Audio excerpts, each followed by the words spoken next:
Rahasia 19. Pak Darmawan selalu menyalahkan putri kecilnya atas kematian sang istri. Jika istrinya tidak keras kepala ingin memberinya keturunan, pasti beliau tidak akan kehilangan wanita yang dicintai. Itulah yang mengakibatkan Pak Darmawan sangat benci akan anak kandungnya sendiri, merasa gara-gara putrinya, istri yang sangat dicintai, pergi meninggalkannya. Sedangkan Bu Fani sendiri merupakan sahabat dari almarhumah. Sebelum meninggal, almarhumah berpesan agar menjaga putri dan suaminya karena tahu suaminya pasti akan sangat rapuh atas kepergiannya. Almarhumah menderita sakit langka di mana tubuhnya alergi hamil, sudah diwanti-wanti dokter agar jangan melakukan pembuahan, sangat berisiko akan kesehatannya dan bahkan bisa lebih fatal lagi, nyawa si ibu menjadi taruhannya. Pak Darmawan sama sekali tidak menuntut anak. Hidup bersama istrinya sudah merupakan anugerah terbesar. Namun, hati nurani keibuannya membutakan istri. Beliau ingin sekali merasakan menjadi seorang ibu meski hanya sekejap, tanpa memikirkan bagaimana nanti hati suaminya jika ia pergi. Seandainya dia diberi kesempatan, maka tugasnya selesai jika ia sudah memberinya satu saja keturunan untuk suaminya dan mimpi yang lama dipendam akan menjadi nyata. Tanpa sepengetahuan Pak Darmawan, almarhumah tidak lagi meminum pil kontrasepsi sampai ia benar-benar dinyatakan hamil.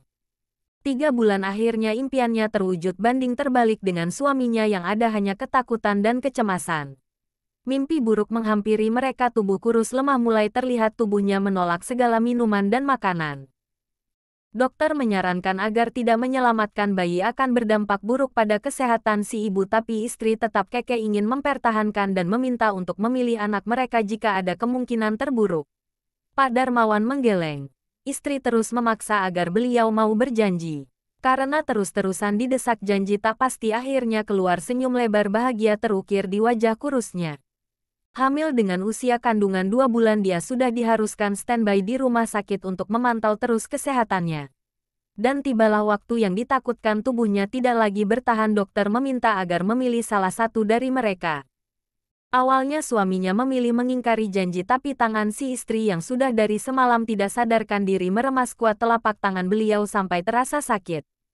Terlihat pula di sana air mata menetes di pelupuk mata ibu hamil tersebut yang terus memejamkan mata, membuat hati Pak Darmawan semakin perih. Dengan terpaksa dan berat hati dia menepati janji. Ibunya Fanya dalam tidur selalu berharap diizinkan untuk bisa melihat putrinya sebentar saja sebelum pergi.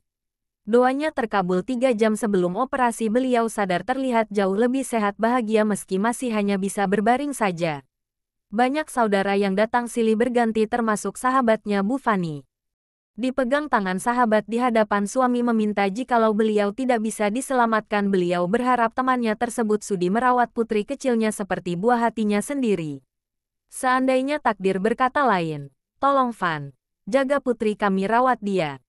Has, kamu itu lo ngomong apa? Kamu lo sudah sehat Rat. Jangan ngomong sembarang. Seandainya Van, seandainya. Jangan ngaco, tidak ada kata seandainya. Kalian akan membesarkan anak kalian sendiri. Aku sibuk, iya kalian.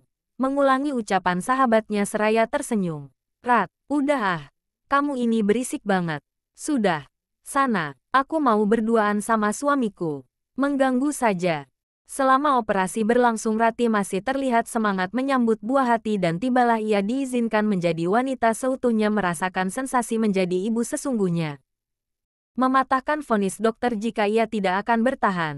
Kebahagiaan menyelimuti keduanya dan keluarga, begitu pula dokter dan perawat yang merawat beliau selama ini, dan kesehatannya terus berangsur membaik. Dia pula sudah mulai bisa duduk meski tidak bisa lama. Asinya melimpah ruah, dengan semangat ia tampung untuk disimpan saat si kecil sudah puas asi. Entah kenapa hatinya selalu berkata buat jaga-jaga ingin menyediakan banyak-banyak asi untuk si kecil, padahal putri kecilnya sudah kuala asi yang diberikannya langsung.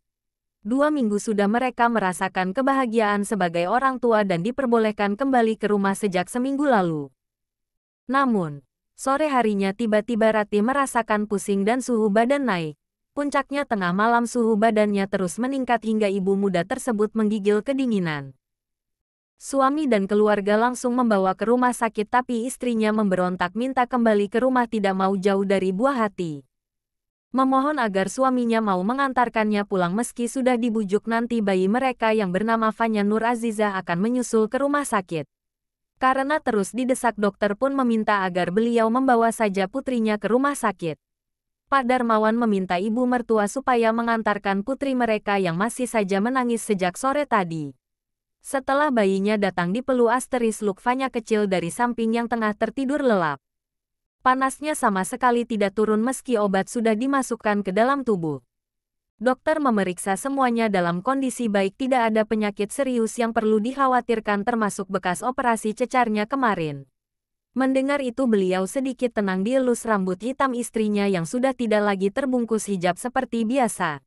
Bibir membalas senyum istrinya yang terakhir sebelum Rati kembali menunduk memandang putri cantiknya.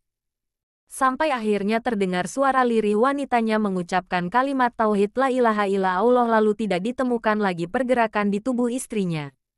Sejak saat itulah dunia beliau runtuh tak berbekas menyalahkan si buah hati atas kepergian istri tercinta.